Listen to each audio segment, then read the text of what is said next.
The complete reversal by the Trump administration is a huge win for China. The United States was going to levy some $34 billion in imports from China starting this week on the 6th. And Trump had threatened another $400 billion, apparently on top of that. China got what it wants. And by the way, Wall Street also got what it wanted. This story, as you might expect, is barely getting any coverage because Mr. Trump, in an apparent attempt to shift the media's attention away from the China reversal, did something quite interesting yesterday. Some would say maybe really smart. He showed up at the DMZ and crossed over into North Korea, and the media bought it, swallowed it, hook, line, and sinker. You'd think something like the world had changed or something. So if you tune into any U.S. network today, you're going to see that story, that story, that story, and only that story. That's it. That's all you're going to see. It's 24 hours of just that, right? Is it media manipulation at its absolute best?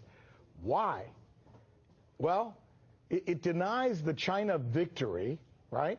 U.S. reporters don't want to tell you that China just scored a huge win over the United States. It overcovers a meeting which may not amount to anything at all. And then there's another story that the mainstream media may be misreporting as well. And I want to play something for you. This is interesting. Listen here. This is George Galloway. He was on this morning with my colleague Manila Chan, who does a fabulous job on In Question, by the way. Listen to what he is suggesting here about who's really pulling the strings of these protesters. I have no doubt that there are foreign hands in this trouble. I see this as another of these color-coded revolutions, so-called, that took place in the Ukraine and in Georgia and many other places. It was actually even longer, but I want to talk about that in a little bit. But first, I want to introduce our guests here. Joining us are two of the best when it comes to this story in particular. NRS correspondent Michelle Greenstein has been all over the China-U.S. story for months now and has done really, I mean, cover your ears, groundbreaking reporting. She really has. Also, Boom Bust host, thank you, you can get him down now. Also, Boom Bust host Christy Ali, knows the business, probably as well as anybody out there when it comes to the business side of this conversation that we're about to have. So, Michelle, let me begin with you and the Galloway comments we heard a little while ago. What he seems to be saying is that what's going on in Hong Kong may not actually be what it appears to be, that there's something behind this, something pushing, someone perhaps with an agenda. Is he right?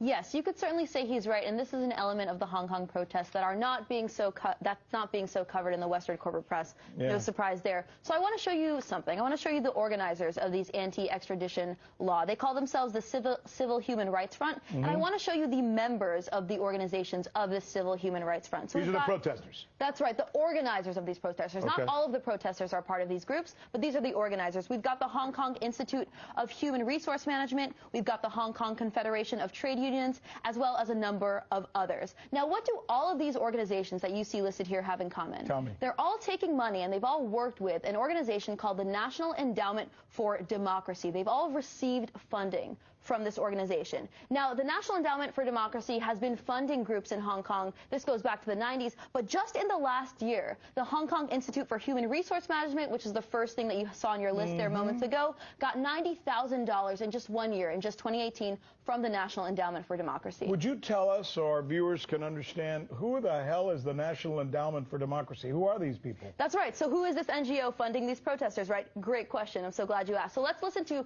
Carl Gershman. Here's what he had to say. He was actually the president of the National Endowment for Democracy at the time he said this. He said, "It would be terrible for democratic groups around the world to be seen as subsidized by the CIA.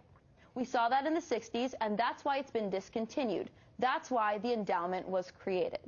So here we have this NGO that's been created to, in a sense, do the CIA's work overtly. And let's hear it from Alan Weinstein, who actually helped draft the legislation to create the NED. Here's how he put it. He put it a bit simpler. He said, "A lot of what we do today was done covertly 25 years ago by the CIA." So you don't have to take it from me. You can take it from these men who were involved from the ground up at the National Endowment for Democracy. Here they are saying that this is, in a sense, a front for the CIA itself. And as you know, the CIA loves funding opposition groups. Well, but, you know, a lot of Americans don't know this, right? I mean, you and I this weekend were texting back and forth about the fact that just as back in 2009, the United States actually perpetrated a coup in Honduras, right? The country where we're having all these problems now with all these immigrants coming. That's right. The Obama administration, and it was led by none other than Hillary Clinton, right? That's so right.